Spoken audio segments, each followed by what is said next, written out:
And does it, you touched on it there, but the fact that the proxies are so diminished, the likes of Hezbollah, so degraded by the events of recent months, that they just have got no teeth, no firepower to fight back. Is that basically what we're seeing here?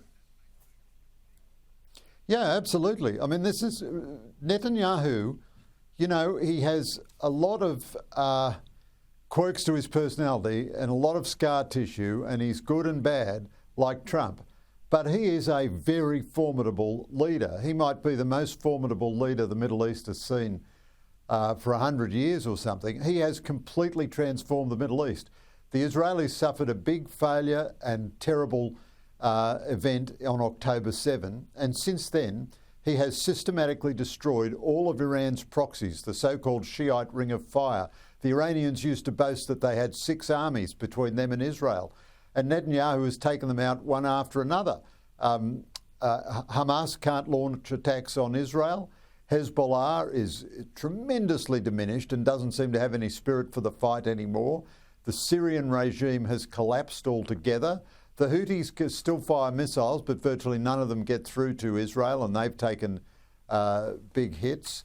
And now he's wiped out probably more than half of Iran's missile capacity and done enormous damage to its nuclear facilities. Now, there's still a couple of unanswered questions. Did he get the stockpile of uranium enriched to 60%, 400 kilograms of which the Iranians were supposed to have held? And the final thing Netanyahu has done is he got American backing, not only tacit backing, but active backing. He got the Americans to participate in the strike with him. So you have to virtually say that's Netanyahu 10, the bad guys 0. On the legality question, Macron says there's not a legal framework, but then says France supports the objective.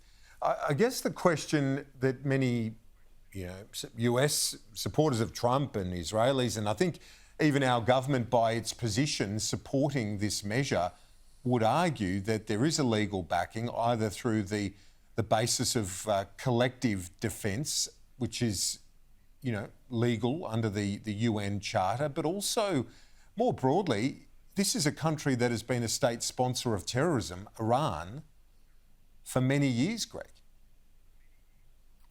You're absolutely right, Kieran. So there are many bases under which these actions are illegal. One is that if you are in a conflict, you're allowed to fight back. And Iran has been attacking Israel and the United States constantly for 20 years. Now, Israel, oddly enough, has a much stronger justification even than the United States.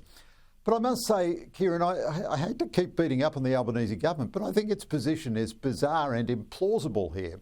It says it backs the action. Now, I asked the government, would it back an illegal action? Presumably not.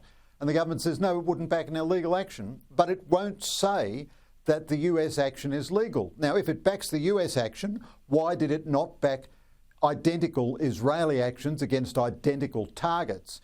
And if it backs the US action, it has to say the US action is legal. Otherwise, logically, the government is backing an illegal action, and therefore the government no longer thinks international law has any consequence. Now, I think international law is wildly overrated and very fuzzy and unclear, and it has no jurisdiction and very little legitimacy. But there are certainly bases under which you can argue that this is legal. But Albanese, Penny Wong and Richard Marles have all said the government backs the action, and then they've been asked, is the action legal?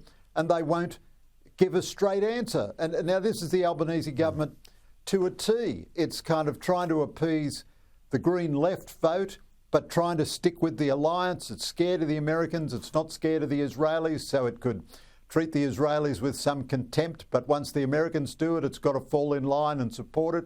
But it lacks either the courage of its convictions to support it properly, and it lacks the courage of its lack of convictions to oppose it properly.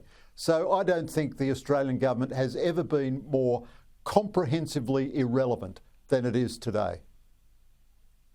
Greg Sheridan, we appreciate your thoughts as always. Look forward to chatting to you next week.